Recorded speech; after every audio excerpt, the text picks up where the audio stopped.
चलिए आज हम लोग बात करेंगे। आज क्या बात करेंगे दोस्त समझ लीजिए कि यहाँ तक हम लोग चले थे। पहले हम आपको पिछले वीडियो में क्या समझाए थे, यही समझाए थे कि जो अब हम लोग जो 10th क्लास की जो बुक में उसमें हम लोग सीरियल ढंग से हम लोग काम करना शुरू कर दिए हैं। अब उसमें भी हम पहुंच चुके थे कहाँ तक, समापवर्त और सम अपवर्तक, यानी पहले पढ़ाए थे समापवर्तक और समापवर्त के भी नाम से पढ़ा चुके थे। याद कीजिएगा, पीछे वीडियो देख लीजिएगा। पहली बात है कि अपवर्त और अपवर्तक भी है, उसके बाद समापवर्त और समापवर्तक। यही से हम लोग निकालेंगे। आज देखेगा लघुत्तम समापवर्तक के नाम से जानते हैं, किसको कहेंगे उसकी जानकारी आज हम लोग शुरू करते हैं। तो पहले आज हम लोग क्या करेंगे, हम लोग याद कीजिएगा हेडिंग डालेंगे लघुत्तम समापवर्त, ठीक है, समापवर्तक। अब याद कीजिएगा लघुत्तम समापवर्त। अब इसी को हम लोग कहेंगे क्या चीज होगा, यानी लिस्ट। ध्यान दीजिएगा, लिस्ट माने लघुत्तम माने छोटा, लिस्ट होगा। लिस्ट कॉमन मल्टीपल होता है। ध्यान दीजिएगा, मल्टीपल होगा। ये आपका जो है लघुत्तम समापवर्त कहते किसको है, पहला परिभाषा समझोगे। पहले हम आपको समझा दें कि कहता है कि दो गो संख्या लो। पहला विधि में हम समझाने जा रहे हैं लोग। पहली विधि समझ लो, तीन विधि हम आपको पढ़ाएंगे यहाँ पे, ध्यान दीजिएगा। पहला विधि में क्या क्या होगा, देखिए पहला विधि में कहता है दो गो संख्या लो, चाहे दो गो से अधिक संख्या, दो या दो से अधिक संख्याओं में वह छोटा संख्या होगा, जो जितना भी जो दिया गया संख्या रहेगा ओकरा से पूर्णतः विभाज्य होगा। उस संख्या का नाम क्या कहोगे होगा, लघुत्तम समापवर्त के नाम से जाना जाता है। जैसे हम आपको याद कीजिएगा, इसमें क्या लिखेंगे हम लोग कि दो या दो से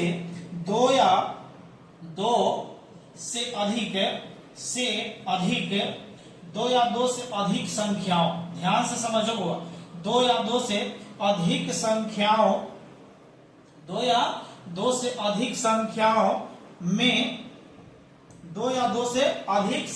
में कहा लघुत्तम वह छोटी संख्या होगा, दो या दो से अधिक संख्याओं में वह छोटी संख्या होगा। ध्यान से समझोगा, वह छोटी संख्या होगा जो दी गई, समझोगा, जो दी गई, समझ लो, जो दी गई संख्याओं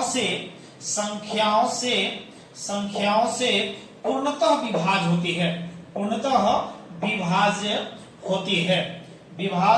होती है। उस संख्या को नाम बताओ, क्या कहोगे होगा, लघुत्तम समापवर्त के नाम से जानते हैं।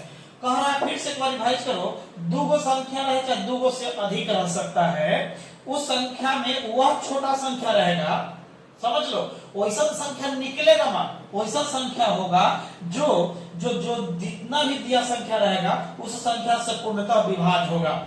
हम एग्जाम्पल के रूप में आपको दिखा दें, तो अब हम आपको एग्जाम्पल सबसे पहले पहला विधि हमको समझाने जा रहे हैं। आपको हम आपसे पूछ ले कि 4, 6 एवं 8 का हम कहेंगे कि बाबा एलसीएम निकालो, मतलब एलसीएम क्या होगा। अब तो 4, 6 एवं 8 का लघुत्तम समापवर्त निकालने के लिए कहेगा, तो देखिए बहुत बच्चे कंफ्यूजन में बस एक दो रटले रहता है, काम कर लेता है, लेकिन रटने की जरूरत नहीं। आप फुल्ली कंपटीशन तक का भी बहुत इंपॉर्टेंट पार्ट होता है, वो इसको समझने की कोशिश कीजिए। पहले तो हम लोग समझेंगे समापवर्त निकालने से पहले यहां से निकलोगे अपवर्त निकालोगे।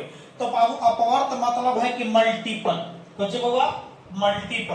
तब बताइए 4 का, याद कीजिएगा, हल में आएंगे हम लोग क्या करेंगे, 4 का अपवर्त पहले निकालें। देखो हम कैसे निकालने जा रहे हैं, डरने की जरूरत नहीं है, मतलब पहले पीछे अपवर्त पढ़ा चुके हैं। 4 का अपवर्त मतलब गुणज, माने 4 गुणज, बताइए 4 होगा, 4 दूनी 8 होगा, 4 3 12, 4 4 16, 20, 24, 28, बताइए 32, 36, ऐसे ही न जाएगा बाबा, बोलो।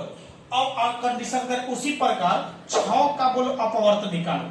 6 का जब अपवर्त निकालोगे मतलब मल्टीपल निकालोगे, तब क्या आएगा, 6 होगा, 12 होगा, 24 होगा, फिर उसके बाद 30 होगा, 36 होगा, 42 होगा, इसी तरह से आगे बढ़ता जाएगा ना।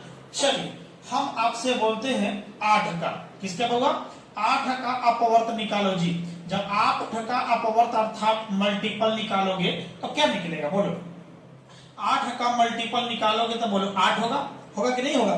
जब 8 होगा उसके बाद में 8 दूनी 16 24 बोलो होगा ना, फिर कुछ होगा 32 40 48 ऐसे ही आगे बढ़ेगा ना। हो अब बोलो 3 गो संख्या है, हम बोले थे 2 गो रहा है, 2 गो से अधिक मैंने 3 गो हो गया, कोई दिक्कत नहीं। अब तीनों में मतलब हम समापवर्त निकालेंगे, मतलब है कि कॉमन मल्टीपल निकालेंगे। ध्यान दो सीएम निकालेंगे पहले, ठीक समझ रहे हो ना? यानी इसीलिए हम पहले निकालेंगे 4, 6 एवं बोलो किसका 8 का समापवर्त। समझना होगा का कुछ हुआ समापवर्त। समापवर्त पहले निकालो अर्थात सीएम निकालो, कॉमन मल्टीपल निकालो। अब बोलो इसमें से कॉमन कौन कौन है बोलो? 4 इसमें शामिल है लेकिन एक में शामिल नहीं है। 8 है, 8 नहीं है। 12 है, 12 इसमें है, 12 इसमें है लेकिन 12 इसमें नहीं है। बोलो 16 है, नहीं है। 20 है, 24 है क्या? 24 देखो यहाँ आया, 24 यहाँ आया, 24 यहाँ। बोलो इसमें उभयनिष्ठ मतलब दोनों में शामिल, तीनों में शामिल होना चाहिए। तो बोलो तीनों में शामिल है कि नहीं? हाँ या ना बोलो? जब शामिल है तो 24 आ जाएगा, कोई दिक्कत है? वो ले लोगे और आगे आएगा बाबा, ऐसे ही आएगा तो इसमें आपका 48 भी आ जाएगा। देखिएगा 48 होगा, 6 8 48 में इसमें भी आ जाएगा और उसके इसी प्रकार आगे भी जाएगा। 8 6 48 इसमें भी जाएगा। इसी प्रकार आगे आपका और भी आ सकता है। तो अब कह रहा है कि जो वह समापवर्त में सबसे छोटी संख्या, तो बोलो इसमें से, इसीलिए ध्यान से समझ लो हुआ, इसीलिए 4, 6 एवं बोलो 8 का LCM मतलब लिस्ट माने छोटा लघुत्तम मतलब ले ले होगा। LCM मतलब लघुत्तम समापवर्तक। बोलिए इसमें से सबसे छोटा कौन है? सबसे छोटा कौन है? 24 ना, तो इसीलिए कितना मिलेगा? 24 हो जाएगा आंसर। ये आपका हुआ पहला विधि। कौन सा विधि हुआ? पहला विधि लघुत्तम समापवर्त। समझ गए होंगे। अभी फिर से एक बार ये पढ़ाई हम आपको करा दे, बहुत बढ़िया से इसको समझिए, बहुत काम का चीज है सब। तो याद कीजिए 2 या 2 से अधिक संख्याओं में वह छोटा संख्या होगा, ठीक ना, वह संख्या लगाएगा, ठीक है, ध्यान लिख सकते हो। 2 या 2 से अधिक संख्याओं में वह छोटी संख्या जो 2 से जो दी गई संख्याओं से पूर्णतः विभाज्य होती है, ठीक है। तो अब हम लोग कहेंगे बाबा आगे की ओर चलते चलिएगा। अब यहां से आगे की ओर चलेंगे। क्लियर हुआ? 4 6 या 8 का लघुत्तम निकालोगे तो निकाल लेना होगा। नहीं समझ में आए तो तुरंत आप कमेंट करोगे, ठीक है। चलिए आगे की ओर चलते हैं। दूसरा विधि